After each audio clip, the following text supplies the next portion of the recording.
Hey guys, I'm Nisa Homey. Today I'm sharing a healthy oatmeal recipe, a perfect filling meal for breakfast or for dinner. It can be enjoyed by those on weight loss journey or those with health issues like thyroid, PCOS and diabetes, and also an excellent meal for weight management. So without wasting much time, let's get started with the recipe. To make this oats recipe, I'm using steel cut oats. Steel cut oats are less processed and has more fiber. Into a bowl, I'm adding in 1 cup steel cut oats. For those who are new to steel cut oats, this is how it looks. Steel cut oats are less processed and has more fiber. Into this, I'm adding in some water. And I'm going to wash and rinse it a couple of times or until the water runs clear. Once rinsed, add some more water and allow it to soak for about 5 to 6 hours. You can also soak it overnight. You can soak it overnight if you're planning to make this for breakfast, and if you're planning to make this for dinner, you can soak it in the morning. 6 to 7 hours of soaking will be ideal. Now, the reason why you need to soak grains like oats, soaking will help to release the phytic acid content in oats, which is a nutrient inhibitor. Phytates also may cause digestive issues to some people. So when you soak the oats, the phytic acid content can be released, and thus you may not have any digestive discomfort when consuming oats. So try to soak the oats at least for a minimum of 6 hours. For those who are new to steel cut oats, it is similar to broken rice. It is slightly hard and it does take a little extra time to cook. It will not cook easily like instant oats. And the best thing about steel cut oats is that it is less processed and has more fiber. Soaking the steel cut oats not only improve digestibility but also slightly speed cooking time. It also yields a fluffier and creamier oats. So I'm going to soak it for about 6 hours. After 6 hours or the next day morning, if you have kept it overnight, the steel cut oats are nicely soaked. So I'm going to wash and rinse it a couple of times and then I'm going to keep it on a strainer. I have washed and rinsed it a couple of times and then I have kept it on a strainer. To cook the oats, into a saucepan or a sauce pot, add in 2 1/4 cups of water.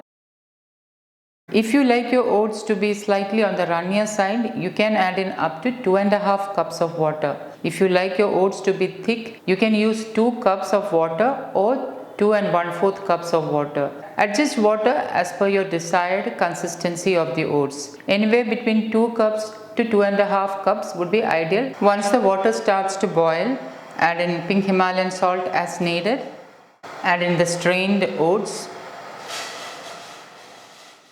Give it a stir, and once it starts to boil, cover it with the lid.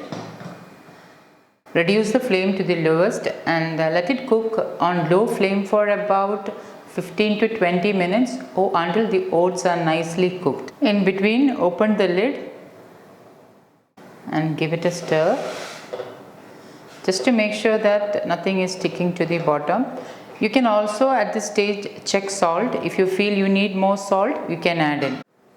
Cover and let it cook. Also note that oats may start to spill if the lid is very tight and if you're using a smaller pot or a saucepan. So it would be ideal to give little space for the steam to release out. Do not cover it tightly once it has come to a rolling boil. Leave a little gap like this so that the steam releases out and it does not spill over. So keep this in mind if you are using a smaller pot or a saucepan. If you are using a slightly large sauce pot like I am using, there is no need to leave a gap or space. You can just place the lid like this and the steam will release out through the small hole on top of the lid. It's exactly 10 minutes now. Let's check on the oats. And as you can see that the oats has not spilled over. That is because I'm using a slightly large sauce pot. This is a 3-liter sauce pot. And after 10 minutes, this is how it looks.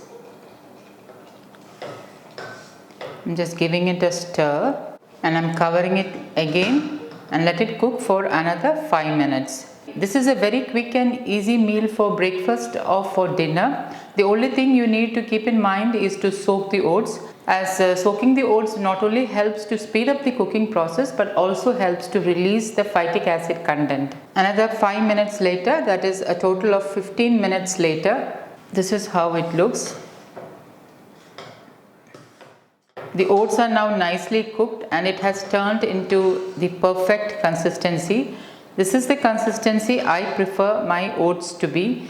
If you want a thinner consistency, add another 1/4 cup of water, and I'm covering it with the lid. I'm making a tadka, and for that I'm heating my tadka pan, and once my pan is heated, I'm adding in 1 tablespoon wood pressed groundnut oil. Instead of wood pressed groundnut oil, you can use any locally sourced wood pressed oils of your choice, like wood pressed coconut oil, till oil, which is also known as sesame oil, or mustard oil, any wood pressed oils of your choice.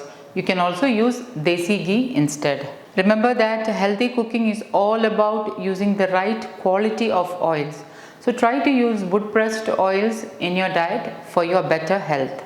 Also remember that healthy fats helps in better assimilation of fat soluble vitamins. So if you don't add any healthy fat to the oatmeal, you will not absorb any fat soluble vitamins. And once the oil is heated, reduce the flame to the lowest and add in half teaspoon jeera, also known as cumin seeds. And once it splutters, add in half teaspoon mustard seeds, 1/4 teaspoon homemade asafoetida powder, also known as hing, 3 to 4 red chilies, which I am breaking into 2 and adding in.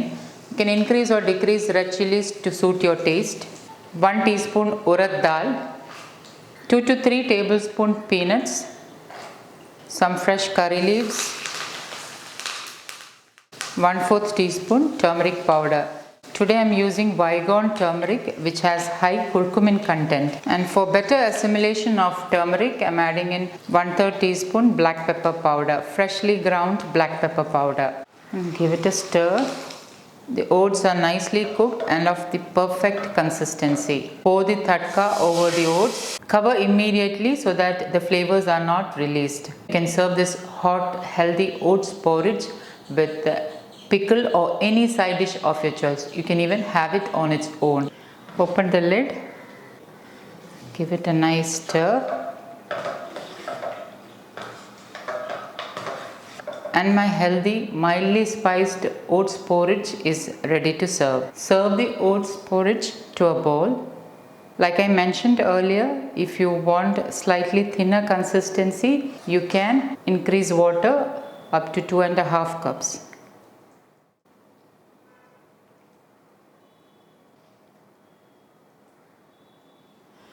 And my healthy oats porridge is ready to serve. So guys, do try this healthy oats porridge and let me know how it turned out. Thank you for watching, and until next time, take care. Bye bye.